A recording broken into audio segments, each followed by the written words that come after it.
जो कोई नहीं कर सका वो खंडेराव ने कर दिखाया। नमस्कार दोस्तों, स्वागत है आपका आपके अपने चैनल हंग्री स्पिरिट्स में। हंग्री स्पिरिट्स देख रहे सारे दर्शकों का मैं अंजू शर्मा दिल से स्वागत करती हूँ। आप लोगों को याद होगा बचपन वाला खंडेराव जो गुन्नू जी की हर बात मानता था, उनकी हर बात में आ जाता था और वैसा ही करता था जैसा वो करवाते थे। मगर ये खंडेराव जो आवाज देके उनको बुलाता है, उनसे सामने से सवाल करता है और सवाल के जवाब में उनको जो भी मिलता है उसके ऊपर भी वो सवाल करते हैं। तो ये खंडेराव ने जो कहा गुन्नू जी से वो बिल्कुल सही था, इसी ट्रैक पे चलना चाहिए था, तभी तो असली मुजरिम सामने आते।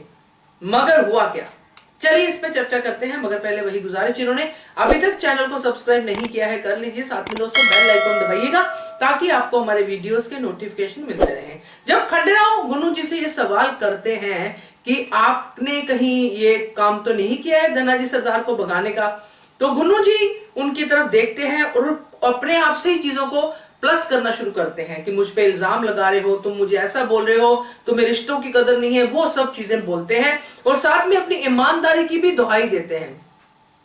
ईमानदारी की दुहाई देना तो बनता ही नहीं है, खास करके खंडेराव और अहिल्या के सामने, जिन्होंने बचपन में इनकी ईमानदारी को पकड़ लिया था। जमीन वाला मामला आपको याद होगा।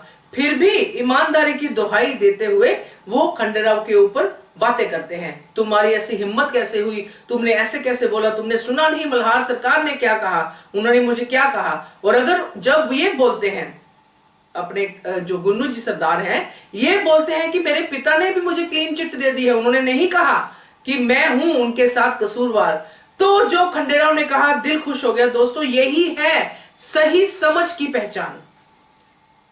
तो जब वो कहते हैं कि पिता तो पुत्र के लिए इतना करेगा ही, पिता कैसे अपने पुत्र को भी फांसी पे चढ़ने देगा भाई, ये तो बड़ी क्लियर थॉट थी। मुझे भी लगा था कि कोई तो ये सवाल उठाए, कोई तो ये बात कहे। खंडेराव ने कह दी, इसलिए मुझे अच्छा लगा। और खंडेराव ने बहुत साफ शब्दों में कही, क्लियर कट कही कि हम कैसे मान लें कि आप नहीं हो क्योंकि आपके पिता ने कहा है। प्रॉब्लम सिर्फ एक थी दोस्तों कि वहां पे उनका जो है जो भी कहना था उसके लिए कोई प्रूफ नहीं था। रिश्तों के जाल का जो गुन्नू जी ने फायदा उठाया वो खंडेराव उसका लिहाज नहीं रखना चाहते थे। उन्होंने जब ये कहा कि मैं अगर अपनी आई पे आऊं, तो ये अगर गुन्नू जी नहीं होते, कोई और होता, किसी और अपराधी का बेटा होता, तो मैं इससे अभी सच चुगलवा लेता। और बात बिल्कुल सही है।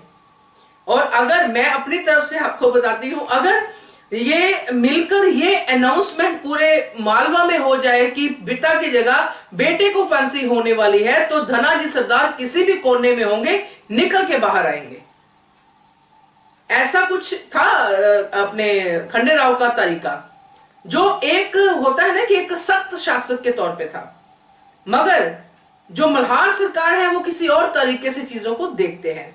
इसलिए तो जब खंडेराव ये कहते हैं कि अगर शुरू से ही ये चीजें क्लियर होती, रिश्तों को साइड में रख के करते, तो आज धनाजी सरदार से इतना बड़ा अपराध ना होता, पहले ही पकड़े जाते।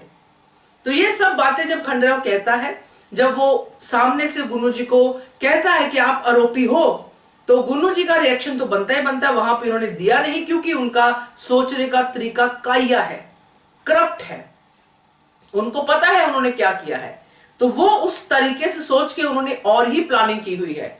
मगर खंडेराव ने जिस तरह से उनको सवाल किया और जिस तरह से आगे उस सवाल के जवाब में कहा कि मैंने क्यों सवाल किया, वो बकायदा तारीफ के काबिल है। सीधा सीधा उन्होंने अपने राजा युवराज होने की बात कह दी कि अगर मैं युवराज हूं, अगर मैं राजा हूं, तो मैं ये सब सवाल कर सकता हूं, अभी तक आपसे किसी ने किए नहीं होंगे। तो मुझे अच्छा लगा दोस्तों, आपको कैसा लगा कमेंट करके बताइएगा। देखते रहिए channel hungry spirits. Thank you so much. Subscribe to our channel by clicking the subscribe button. Click the bell button and enjoy the latest uploads from our channel.